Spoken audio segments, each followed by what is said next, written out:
In an attempt to remain as unbiased as possible in regards to Mrs. Clinton, I will tell you a few facts, and not those that have been distorted by the internet.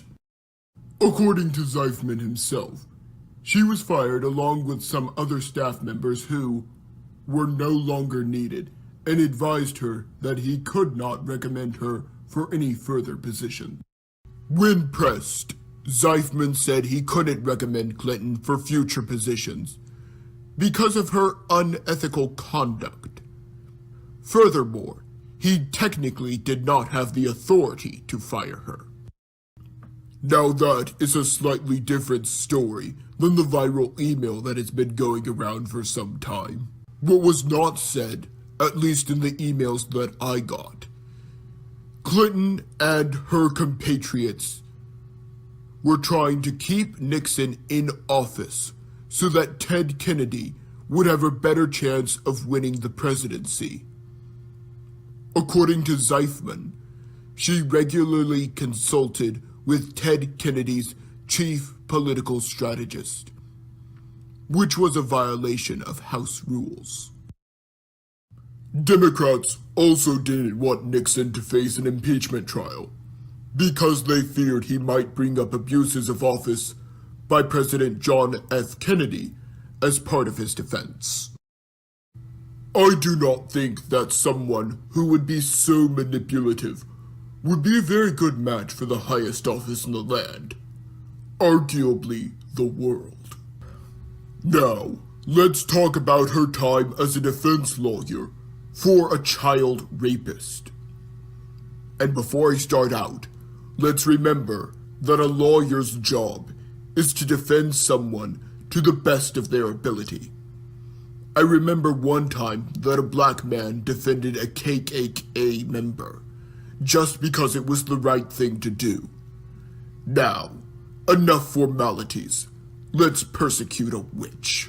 This guy was accused of raping a 12-year-old who was the daughter of the family he was living in Springfield. They lived on the other side of the tracks in Springfield. Even when they pass a polygraph test, when she thought they were guilty. He took a lie detector test. I had to take a polygraph, which he passed, which forever destroyed my faith in polygraphs. She got him 2 months, arguably on a technicality. How did it turn out? Oh, he plea bargained. We got him off. It was time served in the county jail. He'd been in the county jail about 2 months.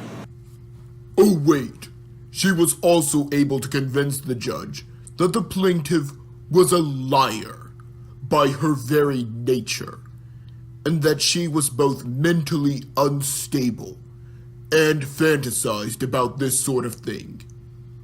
In essence, the man got off scot-free because the tween brought it on herself. A link to the court documents will be in the description. I recommend that you open it in a desktop, as it has some very small text.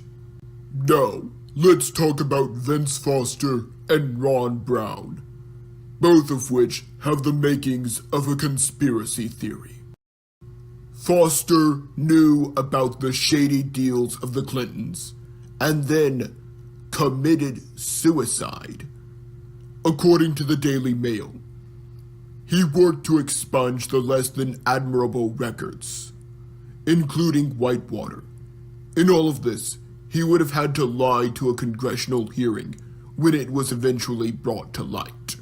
In Ron Brown's case, he was supposedly killed when his plane was shot down by a missile. Considering that the Air Force did not perform an inspection into whether or not the crash was a mechanical failure or enemy fire, this augments this. Ron Brown was a member of the inner circle as well. This is to say nothing of Bill's rape victims, who Hillary intimidated and covered up. She has all the moral integrity of a politician. But what would she do with the unlimited power that comes with being President of the United States. If only there was another choice. Since there isn't, I guess we're stuck with Clinton or Trump. But he would be even worse.